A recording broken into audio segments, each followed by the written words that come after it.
and welcome back to Downtime Activities, and welcome back to the Bonus Action Podcast. Will and Matt here. Today we're going to be discussing world building and campaign preparation, something that you and I have both been doing a lot of recently. When you think about world building and campaign prep, with your recent stuff going on, what's like the first step? What's the first thing that comes to mind? Well, at least with world building, because I tend to, by and large, I mean, world building can be campaign prep, and I mean it is, if just like because you kind of need to do it in order to run the campaign. World to run a campaign in it. But quite often, once you're actually running the game, you don't have the whole world built, at least not in the detail that it's going to be shown off in each section. So in that case, a lot of your campaign prep will be world building. But by and large, I tend to view the two not separately, but as to me, campaign prep is, okay, we're actually going to run this as a campaign. Here are the encounters I'm going to run. Here are the enemies I'm going to have. Here's, the places the players are going to go and where they're going to start. And then it's by a session-by-session basis after that. Mm-hmm. To me, world building is I always kind of view as the first step. It's, I either have an idea for something I want to run or something I want to write, and so then it's sort of entering the world building phase, and I want to get enough of that done that I feel like I have the foundation to run the campaign off of that. You say that the world building tends to be kind of the first step in your mind. Do you think, I guess for me it can kind of go either way, but do you think one precedes the other more often than not? In that, do you have, this idea for a campaign you want to run, you're like, I gotta come with a world this could work in? Or is it I have this really cool world, what kind of campaign could be run in it? Both. I think it's probably more often the former, at least for people like us who run a lot of games for friends, and, we run games in a variety of systems as well. Mm-hmm. So we tend to just kind of have an idea for a campaign or for a story that we want to run players through, and then, sort of use that as the core around which everything else is built, even if we don't know exactly what the story is going to be yet. I just think that, by and large, you tend to do a big chunk of world building up front, and then the campaign prep kind of gets bolted onto that, although that's definitely not always the case. That's just quite often how I start. I'm working on a lot of campaign prep at the moment, yes. And I'm working on some world building at the moment. Mm-hmm. I think partially because for those various campaigns, I'm in kind of the ones that are sort of closer to being run. I'm sort of in the campaign prep phase of actually sort of working on some of the statistical stuff, designing traps or riddles or dungeons, really, for lack of a better term. And then for stuff that's much farther out, it's a little bit more of the just sort of the world building phase, I guess. I've always sort of, at least with tabletop RPGs, done it that way with the separation between them. But like I said, they're very. You usually end up doing world building as part of your campaign prep anyway. It's kind of hard. There's a lot of steps of both that definitely bleed across that line, right? Mm-hmm. There's a big part of world building is building the locations that exist in a world, and a big part of campaign prep is fleshing out locations that exist during the story. Right. And so, while some may be more specifically naming NPCs and giving them personalities and quests that they might give a character, whereas the other's more large-scale, overarching idea of a place, a concept of a place, they definitely go hand in hand. Well, and world building, by and large, is making what is a fictional place feel at least somewhat alive and giving it some depth. And if you're a really good DM and you can just do everything off the cuff, a lot of that will just come through in sort of your sessions anyway. Mm-hmm. But world building, you want there to be something of a history there. You want there to be relationships there, both between individual characters, but also countries or organizations. And you want things to be complex enough you want things to be simple enough that you can remember most of them and actually do it in a reasonable amount of time. But you want things to be complex enough that it feels at least believable enough for the characters who are going to be exploring it. It's a tricky balance to strike up, for sure. I think that a lot of DMs, especially first time or early on DMs, get this mindset of like, I'm running a homebrew campaign. I need a timeline of the last 3,000 years of this world. I need every city on the continent. I need the neighboring continent and their geopolitical quagmire of a structure. And for someone who enjoys doing that stuff, I say go for it and enjoy doing it. If you're doing it specifically just for a campaign, however, there's some of that stuff that is not necessary.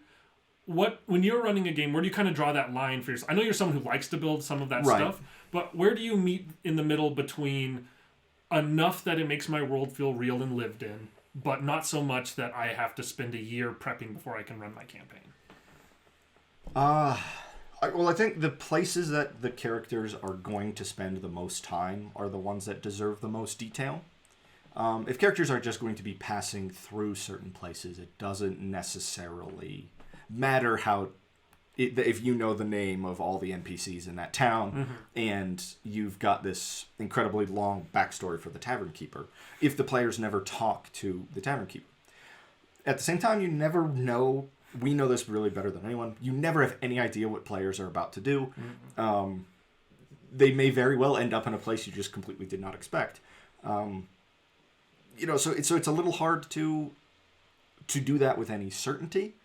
But, like, for example, the campaign that I ran the very first D&D campaign that I ran for you guys, I kind of had ideas that there was probably this kind of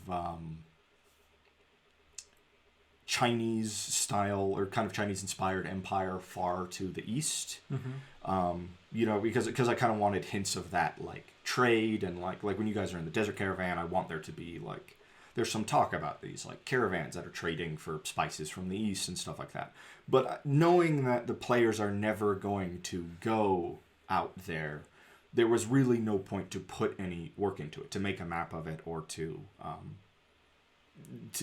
name the king or do any of that kind of work. And if it was starting to look like the players were going to for some reason find their way out there, I guess at that point it's just incumbent on me to stall you long enough that I can do all that as part of campaign prep for the next session. It is fleshing out that area. And quite often, and that's sort of a piece of value you have as doing your world building is you can get by with a lot of things being very bare bones because you're not playing the entire campaign in one sitting. This is very true. Some people probably do for little short campaigns and very long sessions, but you have time in between to begin to fill in those holes if you need to. So bare bones can work just fine. I mean, it's an excellent question. Where do you draw the line of in terms of that prep? And I really think there's no hard and fast line. I think the best thing to do is focus on the places the characters are guaranteed to spend time and begin to fill in everything else around Give another example of this in a smaller scale than like Empire to the kingdom that the story is taking place in. For our most recent campaign going live, the Devils of the West, Savage Worlds campaign. Check it out. First episode's live when this is coming out. It's awesome. It's been a lot of fun to play. It has been a lot of fun to play. The story thus far really takes place in one town, but it doesn't start in that town. It kind of starts when the other characters coming to that town, and they have to go to a different town first to get a guide to kind of get to the town where this is going to start. I had one NPC named in the entire town that the character goes to first. The first NPC he interacts with, I had a name generator up and picked one from to name him quickly and make a small personality for him. And then from there he went to the much more interesting character. That's the one I decided existed in this town that the players would be interacting with. Once they get to the starting town that the real story takes place in, I have every business named and every owner named with a small idea of what kind of person I want them to be. Not necessarily in notes, but at least in my head. So it's much more fleshed out. All of a sudden it's not... there's this town and I go here. I'm like, this person's running the shop. It's like, oh, you go here. It's this person. They greet you like this. There's much more depth because I know the story's going to keep the players there a long time. And specifically with that, the way that story unfolds, I knew there was going to be a lot of going around and talking to people in town. And so I wanted that level of depth and understanding of those characters so that it felt very real and natural. Along with that, I think somewhere to kind of put your effort into is making interactions with NPCs not feel like the NPC... to shy away from making it feel like the NPC's been standing there with an exclamation point floating above their head. You know what I'm saying? Like, if your players are trying to find somebody in a town that they need to talk to, maybe make it that they're out running their errands and they have to kind of find them where they're at running their errands. And then all of a sudden, this isn't a person that just stands in their house brooding behind a desk waiting for a party of adventurers to solve their problems. Or catch them in the middle of an action. And it's something I've noticed you do before is... roll to see whether or not somebody's actually there when we go to talk to them, which is just an excellent little way, because there will be times where you show up to somebody's office and they're not there, and that gives the players interesting opportunities if they're a more morally gray party, or if they have more morally gray characters, to be like, well, I'm gonna go snooping around, like, what's we're this guy here, really about? the guy's not there, like, I'm gonna go digging through his desk drawers. You don't get that opportunity if it's a static NPC who sits behind his desk with an exclamation point above his head. You also, along with that, can have them be there, but have them be in the middle of something when the players arrive that they wrap up, and then the players get their chance to talk to them. I think a decent example of this was in another campaign, live now on the channel, check it out, the single-player game I'm running for you. The first time you went to... It's a Star Wars RPG game. First time you went to meet the kind of leader of the Swoop Bike gang, she, I believe, was in the middle of, or maybe it was a second time. One of the times you went to see her, she's in the middle of kind of a possible interrogation or talking with somebody else when you show up there. There's, like, or when you show up and spoke to the leader of the Nebula Syndicate. I mean, spoiler alert here, I guess, 'cause that's definitely not live yet. But I believe he was wrapping up business with somebody when you come up, because this is a person who runs a sketchy business. They're constantly having sketchy characters come in and go out. And you can breathe a lot of life into a setting by the players just showing up and the people acting like people would. Well, and depending on the NPCs they're talking to, it's a very easy way to begin to introduce other elements of the world, either other factions or other individuals or other storylines that are taking place, or give players hints about things that are happening because they've stumbled into a conversation in progress. It's one of those small details that makes the world feel slightly alive, and it's not necessarily one of those things that you have to have planned out in advance either. It's one of those easy things to just help build the world a little bit as the players are beginning to explore it. So you've been doing a lot of world building recently, and a lot of campaign prep recently. I've been doing more campaign prep than world building, but I have been doing world building recently. Where do you've come up with an idea, you've gone to the movies and you've been inspired by an element of a story, or you're playing a video game and something kind of got the gears rolling and you've decided to begin building a new campaign. Where do you tend to begin? I tend to begin with, it's very dependent, but typically my start of a campaign, I don't usually start with a world. I'm more of the like campaign idea, build a world around it kind of DM more often than not. And a lot of times it's I have this idea for a feel that I want, or for a story type that I want to kind of sew in as the main thread of the story. And from there, I usually start by building the integral place and people involved in the start of that story. So, for instance, with the Deadlands, the Savage Worlds kind of gothic horror cowboy game, I knew that I wanted to run... That one was one where I knew I wanted to run this kind of dark gothic horror sort of western. And so I came up with the first storyline that I thought would be very interesting. And that's the storyline that takes place in the town of Raskatoon and is kind of the starting place. And I came up with that story, and that being the kind of start of this. And so then I started building the pieces around that location and the people who are going to be there and the people that are going to be involved in that storyline.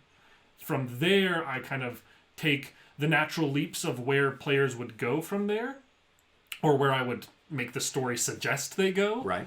For instance, if there's a nearby city up north for this story. That's where a lot of the missives that are coming to one of the main characters is coming from there, and that's kind of where they're going to go to get their payment maybe at some point.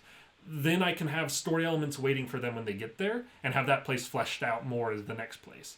And I feel pretty confident. I've been DMing a long enough time now that I feel pretty confident in filling in the gaps in between on the fly. And so I like having that hard and fast like chunk of information for where I know the players are going to be or where it's very likely for them to be. And I feel like I can kind of not do too much extraneous around it and just really focus on that. But yeah, typically it's the starting location and the characters involved throughout it. But I almost always have a bigger picture in mind, and I thread a small piece of it into that starting adventure.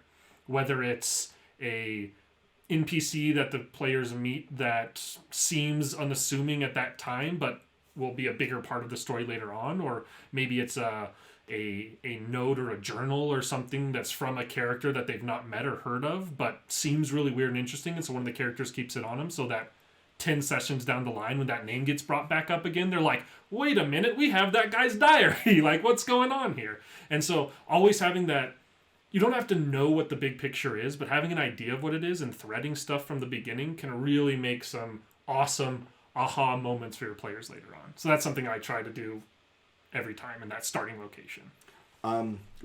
Using Devils of the West as an example, so you've built Rascatoon, you've built all the NPCs there. And you've kind of got ideas of some other locations and some other elements going on. Like, for example, Devils of the West is taking place in an alternate history U.S. So it's the American West, 1881, but it's not history as we know it. Yeah. And it's not reality as we know right. it. Because of those gothic horror elements. Like, where do you... Like, having that idea and stuff, like sort of where we've ended up with the state of the world, with the Civil War, has continued for, 20 years. Like when do you begin to build sort of those elements into the world? Begin building sort of your timeline, and those just sort of the factions and the, that sort of stuff at play. A lot of the time, honestly, I mean, with like the kind of north-south conflict, I wanted it to be something that was mentioned but didn't directly affect the players at the beginning, because I wanted it to feel like this East Coast problem that they're not worried about because they're out in the middle of nowhere. Right. So that's not one that I put a bunch of effort into. Honestly, when it comes to big factions and like main villains and these bigger plots going on, or these bigger parts of the story and the timeline in the world, usually that comes in the form less of me seeking out into like specific things that I need to fill in, and more me having moments where I have a cool idea and putting that into that place. So for instance, a good example of this, not that it's necessarily going to directly relate to the story at the beginning, I remembered reading through the kind of like train barons things in the Deadlands world and being like, this is really weird and I don't really want this in my story. I want something a little more real and grounded. And then I kind of started thinking about what would the railway companies look like in this world? And then my mind starts racing and I come up with ideas, and then now I know the names of one or two of the big companies and kind of the mindset behind them, or who runs them and stuff like that. And that's something that is sitting there waiting for me to tie a story beat into should I want to. Okay. And similarly, a lot of it is with like side missions or bigger quests that aren't the main story. They're usually a brief moment of inspiration that I jot down and then flesh out a little bit more, and I have sitting there waiting for me. So I have my Deadlands campaign notes up here. I won't go into any detail, but there's kind of these... No, please. There's kind of these blocks of like location, big bold letters location, and then what's going on underneath. And there's multiple locations on here that you guys have never heard of in the story yet, that you don't necessarily need to hear about until I have a moment where I'm like, the players need something to do, where like maybe we've played longer than I expected or whatever, and all of a sudden it's like, oh, I had this waiting for me. So when you go and ask this NPC that you've been getting tips from, they have this tip now because I had this built in advance. And it's not anything thorough and detailed. It's like a name of a location and a small paragraph or like a couple sentences about what's going on there. But then that's something that the players can hear about and can be a new story beat to go after. So My notes end up being kind of shotgun blast all over the place a lot of the times because it's just my brain is very much like, ooh, interesting idea. Let's make a little thing about this. I'll never forget it. Ooh, interesting idea. Let's do this. And then I, as a DM, in between sessions, in the middle of sessions sometimes, or just as the story unfolds, weave them in where it feels appropriate. That's kind of my typical process with that kind of stuff. I think that, again, it kind of falls on the DM and how comfortable you are with ad-libbing and coming up with stuff off the top, but having little things like that prepared is a good way for the flow to keep going and you to have something to kind of fall back on even if you are comfortable. No, absolutely. Having a list of just sort of random side quests or events just sort of at your disposal is from a running the game perspective, I think, an excellent idea. And it's something that I off and on tried to do with that original D&D campaign that I ran, was just having a list of like a bunch of unique magic items that I could give out as loot at certain times, like Wraithbane, the sword that you guys got really early, or having quests or having locations or having rumors and stuff like that. And especially the role that you guys were filling in the world is just very easy to have a messenger show up at the gates of your guys' castle and be like, somebody in this province said this is really messed up and would like you to take a look at it. And, you know, and just like when the players are just have time to kill or are just seem like not necessarily that they're stuck, but that they've just sort of like they've reached a point where they're not entirely sure what to do next. It's just an easy list to reference to just send them out on little adventures or potentially give them hints or information about things going on in the world. And and kind of draw those threads back to the main element. I tend to go pretty world heavy building as far as like working on a campaign. I tend to have an idea and then be like, oh, I need a world. I really need a world for this to fit in, and quite often part of that is trying to really take the elements of that idea and figure out which ones are the vital elements. I think, for example, this adventure, adventure serial, like 1930s kind of Indiana Jones inspired campaign that we're getting ready to run here at some point before long. Like, part of that is like, okay, I want to do this very sort of Indiana Jones, trap dodging adventure style campaign. What are the core elements of that this campaign needs to have in order to feel right? Like, what do I need to have here in order to really nail that aesthetic? So it's got to have this almost comic book evil villains. It's got to have the very complex dungeons with puzzles and traps and stuff that are all sort of leading you along the path to this finale. And it's just gotta like that tends to be where I start. And then from there I just sort of, and that's not really one where I'm building a world around it, because it's, for the most part it's just like 1935. So it's a lot more sort of historical research than it is world building. But still sort of, building all of these locations within it. But we've talked some about doing a series where we showcase both the gameplay and the prep work for each session. And that world is meant to be very inspired by the Aliens universe, sort of specifically like the original Alien and Aliens, and that sort of analog technology aesthetic and a lot of that. And and I approach that the same way, where it's like I'm sort of building this world completely from scratch, but what are these core elements about the world and about the places that the characters are going to go that need to be there in order for it to sort of feel right and feel like what it's sort of trying to pay homage to. And and in that one it is sort of these big corporations that wield a lot of power and are completely have complete lack of morality. And then there has to be factions like the Colonial Marines and that very sort of analog technology, and everything needs to feel sort of clunky, at least as far as like the sci-fi aspects of it, because it's not Star Wars where a lot of stuff is or even farther along that spectrum, like Star Trek, where everything is very sort of streamlined and compact, and you get this sort of marvelous technology, but it all looks like marvelous technology. You can't go sort of that sort of 50s sci-fi. And then fantasy's much harder, because it's sometimes it feels like it's hard to do something that hasn't been done before.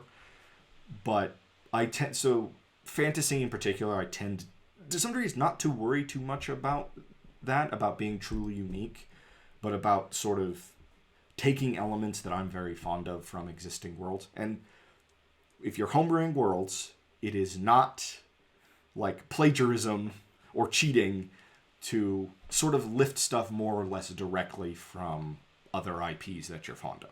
Or even the main IPs of the... if you're running a D&D game, you can steal stuff from the Sword Coast without making your campaign take place in the Sword Coast. Yeah, it's and especially if you're changing the specifics of how it's working and changing the elements of it. I once heard an author state that everything we do as writers, essentially, is an amalgamation of everything we've ever watched or read. D&D is absolutely... not just D&D, any tabletop RPGs are absolutely the exact same way. You take inspiration from what you see. For example, I love how the dwarves and dwarven history works in the Dragon Age stories. Clearly I do too, if you've ever played a campaign of mine.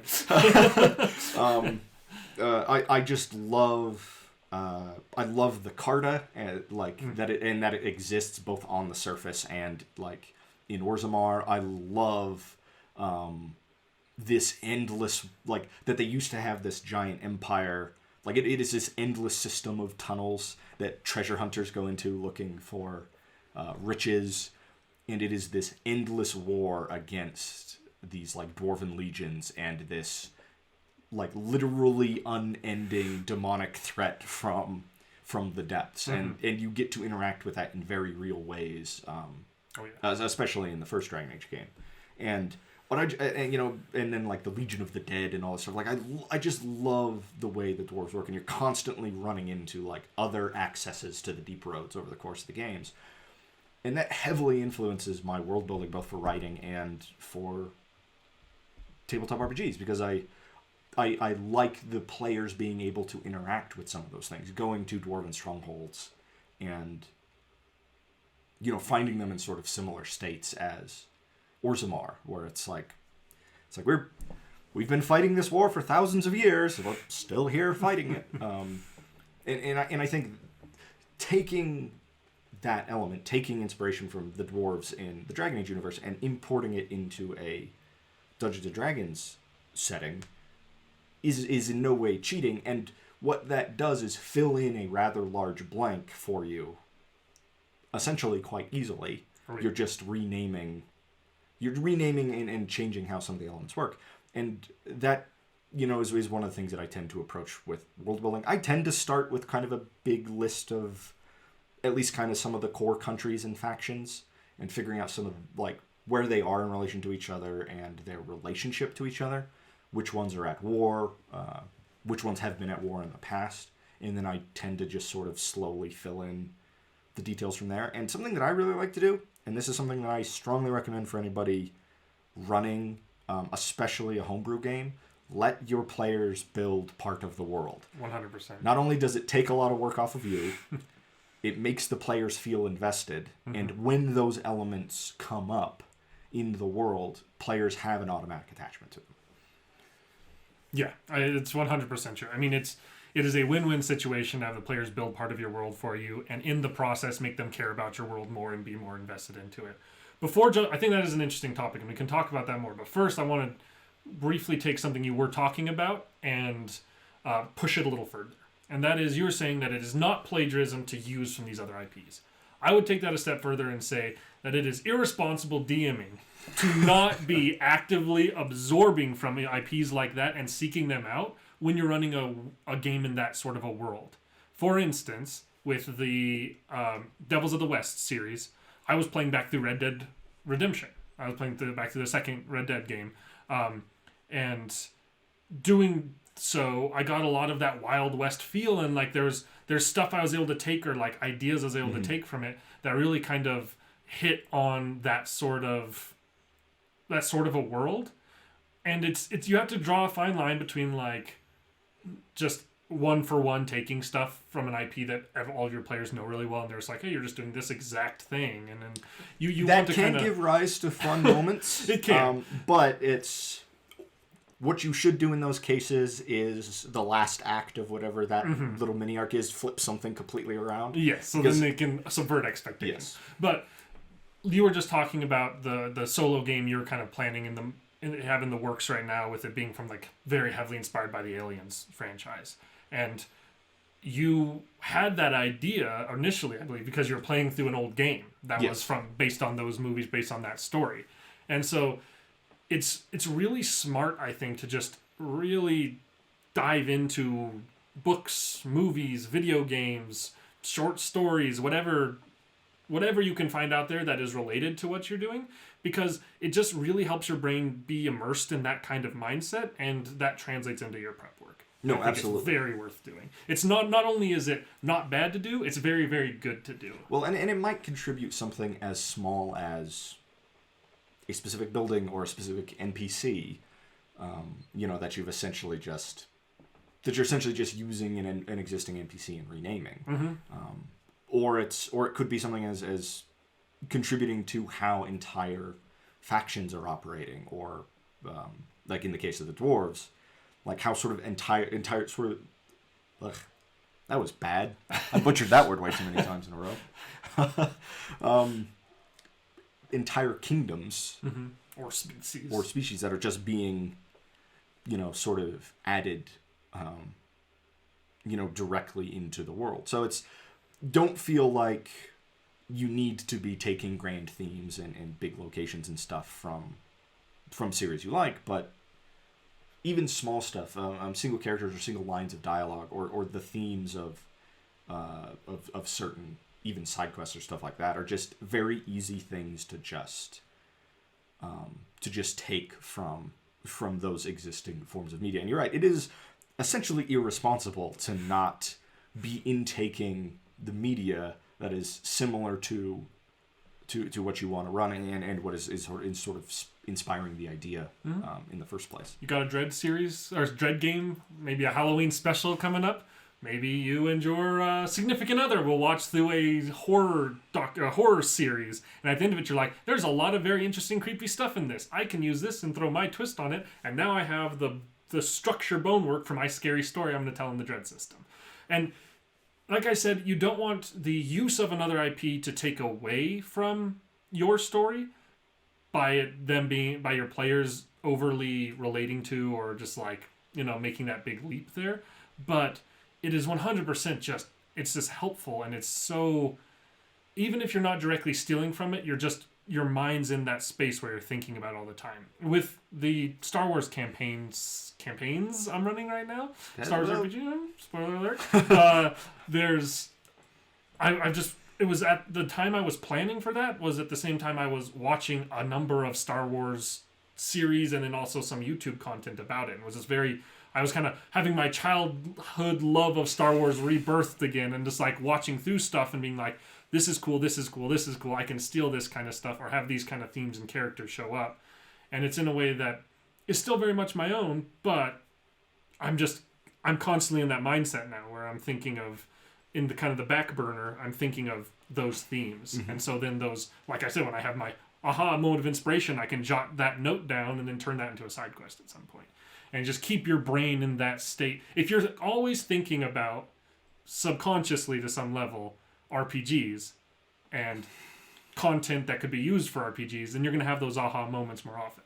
And that goes to the next thing. If you're a DM and are in the state of, like, the active state of planning or running a game, have a notepad on your phone or a physical notepad you walk around with you, and jot those ideas down as they come throughout the day, because I can't count early on how many times I was like, oh, this would be a sweet side quest. And then I got home from work and I was like, What was that again? What did I... It had something Well, to and do I do with that all this? the time with names in particular. Of just like, this would be a great name to just have, which is why now I just have if I come up with a name I like or find a name I like, it just goes into a list on my phone. And when I use it, I delete it from the list. That way, anytime I make a character for tabletop RPG or for writing or even in video games, where it's like, name your character. It's like, well, let me look at my list of names and see if there's one on here I like. Because, I cannot think of the number of times where I was like, this is an awesome name for this main character. I really like it. That's what I'm going to use. Half an hour later, I can't remember what it was. So keeping, and I've done the same thing with ideas for campaigns as well. Just like, I'm just going to write this down quick on a note on my phone, so that way I can just go back to it later if I need to. That is it's an excellent thing that Any creative. yes, and it is going to be worth it without a doubt. Even if somehow you've stumbled across this video and you have no interest in tabletop RPGs or running or playing them, But you're still watching. and you're still watching at this point in the video, having a notepad like that in your day-to-day life for whatever creative thing you like to do, I don't think there's anybody out there that doesn't have something creative that they find joy in doing. It is so worthwhile if you are an author, a poet, an artist. If you have that idea, have somewhere you can jot it down. Because the same with being a DM, then you can go back to it, and that idea that was a momentary thing can become a permanent thing that you can refer back to and then translate into whatever your work is. And unless that idea really takes hold and you spend a lot of time thinking about it, by and large, you're going to forget it by the time it comes down to actually write it down or put any work into it. So it's worth just taking a couple of seconds to just make it permanent, and then you have it to use later, which is actually another excellent piece of advice for world building, campaign prep in general. If you have collections of notes like that, or if you have unused elements from old campaigns that you've run or old work that you've done, bring that stuff back. Like, campaign work that you do and doesn't get used is never truly lost forever. No prep is ever wasted. For example, this adventure campaign that I've been working on for some time, the very first thing I ever tried to run was a very similar campaign in essentially in 5th edition, and I did a lot of prep work for it before that campaign got abandoned, and most of the prep work that I did never got used, which means I get to use it all now for that same campaign in just a system much better suited to it years later. And same thing goes with anything, fantasy world building D&D campaigns. Anything that doesn't get used, keep a hold of, because it will absolutely come up again at some point in the future, or can come up again at some point in the future. And for players, character ideas are the same way. You didn't get to use a character in a certain campaign, hold on to that. If that character fits another world farther down the line, play them there. Or if your DM is letting you build a chunk of the world around your characters, that's an easy way to make those characters fit and then to bring them back. And then kind of following along with that with the players, that also gives you a freedom to not, if you have this idea for a character you really want to play, but the game that all your friends and the person running it is getting ready to run doesn't really work for that character, you don't have to feel the need to try and shove the square block through the circle hole and make it work just so you can play this thing because you think it's a neat idea. You can know that ideally we will all be playing RPGs our entire life and enjoying the time we spend with our friends doing them, and you will have that down the line. Prep work is never wasted as a player or a DM. So long as you keep a hold of it, you have it physically or digitally somewhere that you can refer back to it, pull it back up, and use later on. Well, I have a lot of old character concepts that I'm very excited to play at some point, but as campaigns have come up, and by and large, and I've told you this before, I want you to run the campaign that you want to run. I'll play whatever.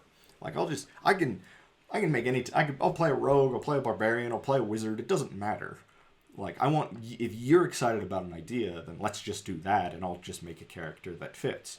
And then as the DM, I kind of have that same mentality flipped, where it's I want the players to play the characters they want to play and make that a world that fits all. Right, and very rarely, and you're sort of the only person that I've ever really done this with, of like I want you to play this type of character. And and then this came up with the Devils of the West campaign, was like somebody sort of needs to be this in order for the story to work, but you all can decide who's going to do that and how exactly that's and they've done it in a very weird way. Yes. In a way that's very different than what the classic of that story and that trope. No, and I would have been absolutely willing to play the character of the new sheriff.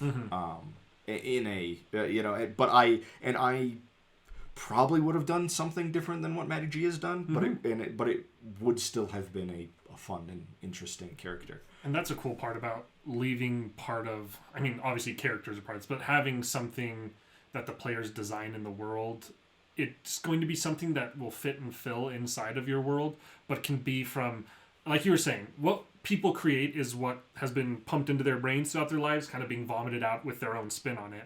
And no one ever has the exact same as someone else. So like I was saying, Matty G's idea of that character, I had a very classic trope character in mind for like the bare bones of what I needed for the story to work, and just kind of threw it out there and said, one of you needs to do something kind of like this for the story to work. And the twist Matty G put on it is not at all what I would have ever come up with, and is really, really cool and really, really interesting, and is going to be a cool part of the story going forward.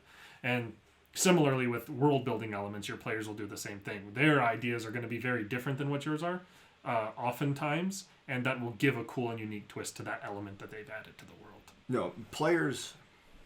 I think players being a part of world building is something that is completely underutilized. Part of the problem with that is just sort of the time frame of campaigns. Quite often when the players make their characters and when the campaign starts is a lot of times a week, sometimes a little bit longer. We have some characters statted out around here somewhere that have been statted out forever and the campaigns haven't started. That's a completely different story. Some of that should show up on the channel someday. Maybe. Hopefully. And then some, I think, are just from some other stuff as well. But like by and large, you just don't have all that much time between when the characters are made and when the story starts. And it's hard to like let everybody build their characters and build their pieces of the world, and then still have the time to build the rest of the world around that in order to start the campaign. But at the same time, if you what you were talking about earlier in the video of starting, just sort of building the starting area and starting sort of very bare bones, that is usually more than enough to get you through the first couple of sessions. And you can use that time in the background to begin to build out the rest of the world. Yeah. I think complex worlds are by and large good, just because, those moments of like, what's over there? That, being able to respond with, that's this. Yeah. Or, and NPCs knowing some about the world and some of what's going on in the world is just another one of those things that makes the world feel alive and feel fleshed out. And ultimately, that's sort of the most important thing of world building. That's your goal in building a world, is yes, you do want to build a world that's going to serve the story or serve these core themes or core aesthetic. But ultimately what you're trying to do is build something that feels real for the players to, play around in. Immersion is real, and it can never be maintained perfectly at all times. And part of the fun of games is laughing and making dumb jokes about names of places or things like that. Which that's a whole other Your names are never, as a game master, no name is sacred. Your names are never safe. If you are statting stuff out and naming stuff and you go, this name's way too easy to make fun of, that's a stroke of luck. You just managed to find something before the players managed to get a hold of it. And then they'll probably come up with something worse and different when you actually unveil the name to them. Yeah. That just sent me on an entire other tangent. And now I feel like I lost my train of thought. We're talking about immersion. But immersion is very important. And I think that good prep work goes a long way to making a world feel immersive. And there's different DMs are going to have different styles, and some people will cause immersion in different ways, whether it's like if you're someone who's very good at, you're a very actor, you're very good in embodying characters and making them feel alive when people are talking to them. That's a really easy way to do it with NPC interactions. Simultaneously, though, a world that feels like it was alive before the player showed up, and once they leave, it's still alive and moving, is something that doesn't require any of those skills to take. It's just prep work, understanding of that, and then having that, like, as time passes, having that matter and make a difference. Which is a whole other thing we can talk about briefly here, which is if players are in a location for a long time and they really get invested and know about it, and then they leave it for a decent amount of time and come back, make it change. And make the actions they had when they were there, change it. And that will make the world, again, feel alive, feel lived in. It's part of that background prep work you're doing, where when they come to a place or return to a place, it feels like the place has still been living and moving and changing and adapting to the big picture of what's going on in the world. And I think it's a lot of that's part of the reason that I tend to like low-level play versus high-level play, at least in something like Dungeons & Dragons, where there's a very stark difference between low and high-level play. Because it does kind of feel like high-level characters, the world revolves around them. That they're not existing in the world, they're sort of the cause of it. Whereas what's fun about being a low-level character who is just trying to survive or is trying to solve these problems and accomplish these tasks despite not having these sort of grand powers and resources, is it makes that character feel like they're just a small piece of a much larger world, and that the world doesn't need them there in order to continue to exist. In fact, oftentimes the world is actively in their way of them trying to save it in whatever weird story is being played out in that moment. True. And I agree with that oftentimes. I think that's like low-level play really lends itself to that. And that's because a big part of immersion and a world feeling real is a world feeling grounded. And it's hard for a world to feel grounded when everyone who's inside of it is a god or a demigod who's twisting the world around them at the snap of a finger. And it's worth saying, worlds do not need to be realistic in order to be grounded. Like, the important part of them being grounded is sort of establishing your rules and sticking to them. And if you're going to break them, make it matter. Make it matter, break them rarely, and break them in very specific ways. Oh, yeah.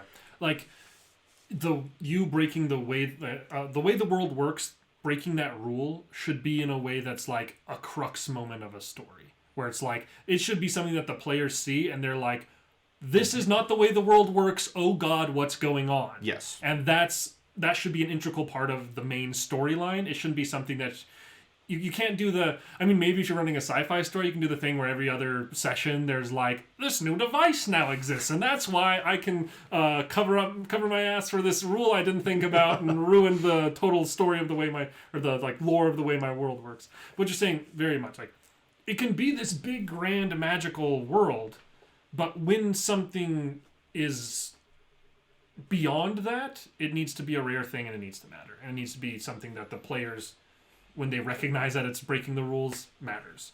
And needs to not be frequent. I mean, look at a campaign we ran years ago. At the time we're referring to it as Skyhold. That is not a realistic world. No. It is a world where, through some sort of cataclysm, the surface is nearly uninhabitable because of the hostility of the wildlife, essentially. And everybody lives in giant floating cities in the sky, and they fly around in flying ships. But it's this kind of steampunk, kind of fantasy world that is completely unrealistic, but it's grounded because what we did when building the world, and it was very much this like, I'm fond of that world because it was very much this like group world building. Which was a fun experience. The rules are, we established sort of rules for how the different things worked, and we stuck by those rules over the course of the campaign. And then you begin to sort of twist and bend those a little bit as, your main villains are introduced and as the story unfolds. But it's a grounded world, not necessarily a realistic one. Also, quite literally not grounded because they're flying, but that doesn't matter. This is true. This is a literal and figurative grounded. Well, and I mean, fantasy worlds are inherently not realistic. Magic doesn't exist. Real magic doesn't. Sleight of hand, mostly. If you can pull it off, Smoke and I'd mirrors. like to see it. Yeah, train me. Show me a 4-reel wizard and a 4-reel dragon, and then I will happily help whoever they are and learn their ways. But that is an important difference between being grounded and being realistic, and it's being grounded that adds to immersion, not necessarily being realistic. One last bit of campaign prep advice that I want to give has to do with players and having a notes section for your players in your campaign prep. It's something that I didn't do that well for a long time and have come back to doing better now, and it makes a really big difference to have, like, in the prep side of it before the campaign's ever started, having an area where you write out, like, this is some of the backstory that's relevant. These are some of the relevant characters in that backstory, and like threads of story that could be brought into my bigger story from them. And then as the campaign continues, having notes that go down as the players do certain actions and have made certain changes in the world so that you can keep track of all that. You think you'll be able to. Sometimes you will. It is so hard to keep track of all that stuff when you're... As someone who's currently running 4 campaigns... Technically, 4 campaigns across 3 different systems. It's so hard to keep all these story beats going in the background of your mind all the time. Write that stuff down and have a section for each player that's specifically tailored to them. And alter and update those notes regularly. I mean, really session by session. I was doing the same thing in the Treasure Planet Savage Worlds campaign that we did. I eventually started keeping notes of each of the characters, sort of... who knew about each character. For example, Peter Cradley, the contact you guys were always beating up. I was keeping track of who amongst the crew of the Siren Cradley had interacted with. And it took him a very long time to interact with the whole group because people were only ever going to see him sort of in pairs. And keeping track of... Even villains were the same way, like keeping notes on the villains and whether or not they knew about or knew yet, because you made damn sure that everybody knew about everything you guys did. I was a hindrance to the party, literally. But keeping track of sort of whether or not that word had been heard yet because of the amount of time it takes and where certain villains are and where... and what their knowledge base is, as well as actions the characters have done, elements from their backstory and stuff like that, because then it can come back up, then it can, that it can become important again, and if you can, keep track of even just throwaway lines about backstory that your players make. I know it's hard, especially if you play with a group of 4 or 5 people, and there's always a lot of conversation at the table to sort of catch all of that, but that's... apart from everybody writing out like a 4-page incredibly detailed backstory and never swerving from it at all over the course of play, the next best thing you can do, and really I'm the guy at the table that writes out the long backstories, and by and large, as a DM I wouldn't mind if my players did that, but it's really not something you should have your players do. Shouldn't be an expectation. But keeping notes fills that same void, and it makes the characters feel listened. It makes the players feel listened to. It makes for example, something that will not come out for 3 or 4 weeks in the Devils of the West campaign, the sort of nightmares section. Hearing sort of my character's backstory referenced that way, sort of in that dream sequence, is very no, he was paying attention. You know what I mean? It's yeah. It feels very gratifying to the players. It makes them feel listened to. Even when you're doing it by literally giving them a horrific nightmare. Yes, and it's an easy thing to use to flesh out the world and to use as campaign prep, where sometimes if you're stuck for ideas, you can just look back through those lists and be like, I kind of want this element to come up. And then you can build around that quite easily. I think... we're probably getting pretty close to a good ending time on this one. I think what we should do is, from the top, kind of try and do a little step-by-step of just the because we did some stories, we did some examples, but like really the like advice here, because this is something that I think is so hard to tackle, especially for somebody who's brand new. It feels so overwhelming when you're just starting out running a game like this. So what's the very like how would you put in words like step one of campaign prep? What do you begin with if you have no ideas yet? Nothing. Like, what is step one? If you have no ideas yet, Get an idea. Get an idea. But it doesn't have to be a complex one. Mm-hmm. Get an idea, even if whether it's your story, whether it's your main villain, whether it's just the starting location, whether it's a side quest.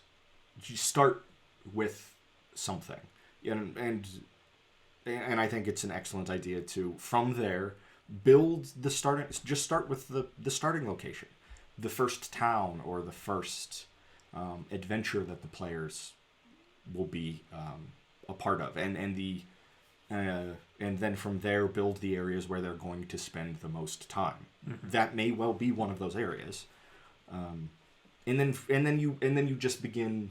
That gives you a lot of just little individual points on a map. You begin building really as necessary each one out from there. Mm-hmm. Do your bare bones first, get an outline of the world and how it works, and then as necessary you begin to fill in the gaps. Really allow the players direction that they go with things to determine where you put the most of your effort into campaign planning. If you have a reasonable bare bones world for them to exist in, they can flesh out. If they go down the left arm, that's where you put the muscle and the skin on that bare bones skeleton. And you leave those legs alone until they start running down those legs, right? You build where the story is taking place.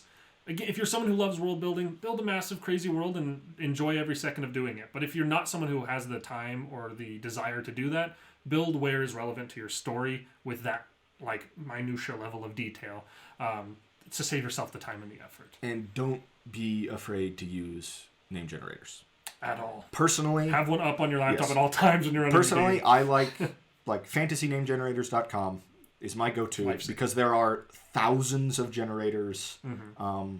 I've actually emailed the lady who runs it before. She's super nice. Literally, it was a couple years into us playing RPGs, and I just emailed her like, look, like as both a writer and a person who plays tabletop RPGs, like you've saved like our whole play group's butt so many times. It's like, just thanks for all the good work you do. Super nice lady. Mm-hmm. But I mean, and they're tailored to, like, they've got Star Wars name generators, The Witcher name generators, Star Trek, Lord of the Rings, as well as just tons of like general use stuff.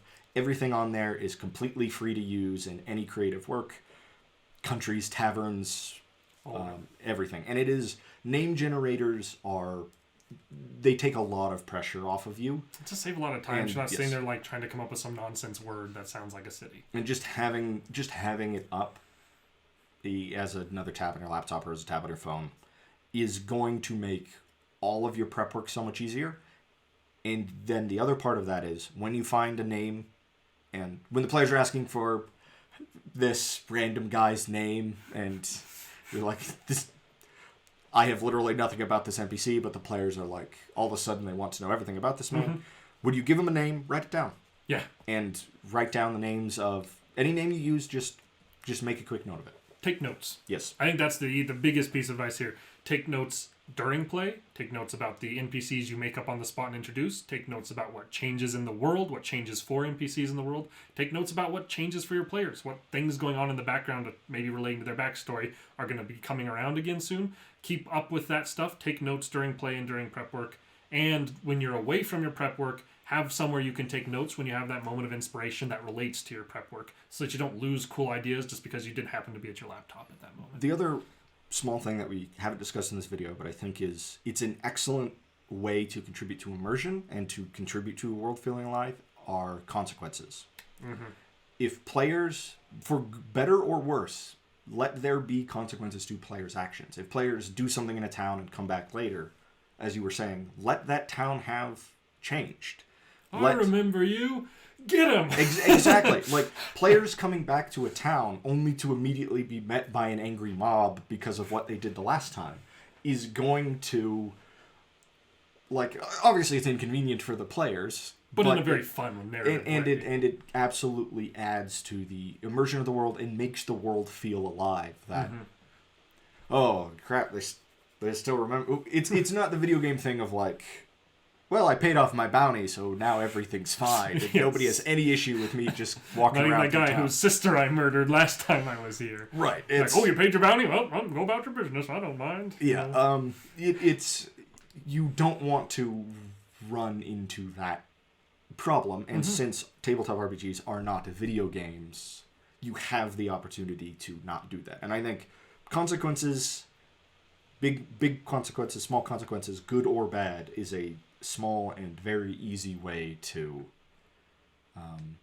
make the world feel alive and to make the world continue to evolve. And last bit of advice going out to all you DMs out there: don't feel like, if you're getting to a point in the current session or story where you're not prepped for it and you don't feel comfortable running it, you don't feel like you can come up with something on the fly that's going to be to the standards you want to hold your story to, don't be afraid to stop the session there, or to have a random encounter come up on the player's way to there. As we've learned with lots of systems, combat takes a while. Like if you're in a 5th edition game and you have an hour left before you guys are going to stop playing, and they're going somewhere that you're like, oh, this is going to be like a really important part of my story, and I have nothing prepared for it. Group of bandits stops them on the road there. That fight will take that hour up, and then you're like, oh, and then next time, guys, the big cliffhanger, we're going to go to that tomb that you guys were going to that I didn't think you were going to go to for a couple sessions now, but I totally am ready for next time. It's going to be great. As you always used to tell us, you guys could get to the main boss today if you're especially dumb and expedient. Yes, and it's very possible that your players do something like that.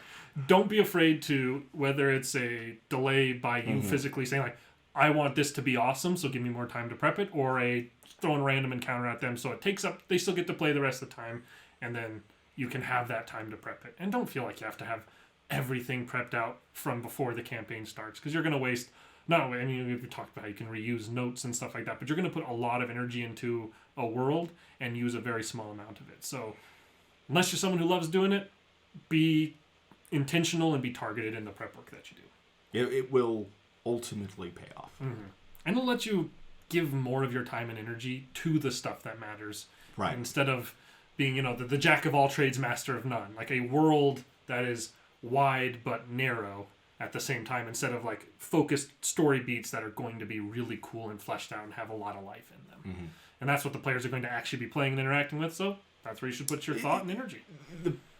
The players don't care whether or not something over the next hill has been rendered properly, or if the textures begin to get muddy when they're more than 15 feet away from them, because that's not what they're interacting with. They see only it doesn't matter. The scope in front of them and what they interact with. So that's where your energy should go. And if you're starting DM, don't be intimidated by it. No. It's so doable, and every single time you run something, you're going to get better at it. You're going to get better at being on the cuff and coming up with things. And even RPGs that don't turn out well are still almost always a really good time, so long as you have a good group around you having fun, making memories together. Well, I think Jerry's an excellent example of that. He just, because we ran him through a couple of different RPGs, he is now running a Star Wars RPG for some friends of his, and he's had conversations about like I don't know what I'm doing, how do I deal with this, how do I deal with this, and that has been so much of our advice to him is like, take a lot of pressure off of yourself, because like what you think the players expect and what they actually expect are two completely different things. And unless you're playing, if you're playing with a group of assholes, find a new play group. Like, by and large, people who play tabletop RPGs, at least in our experience, tend to be pretty good people and pretty understanding people. And if they're not that way, play with other people. Yeah. Like, even if it means that friend is a friend that you're only friends with doing other stuff besides RPGs, that's fine. It's not worth playing with people who are unpleasant. At the end of the day, this is a game, and we do it to have fun and to tell stories. So have fun. Yeah, there's no qualifier to that at all. Like, if you're not having fun, stop doing it or find people who make it fun. Hope this has been somewhat helpful. I hope you've enjoyed some of our long-winded stories and references, and that you found some useful information on this.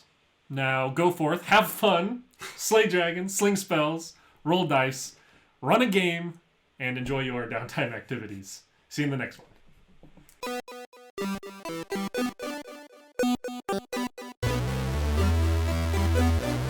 At some point, are we going to do a bonus action about the bonus action?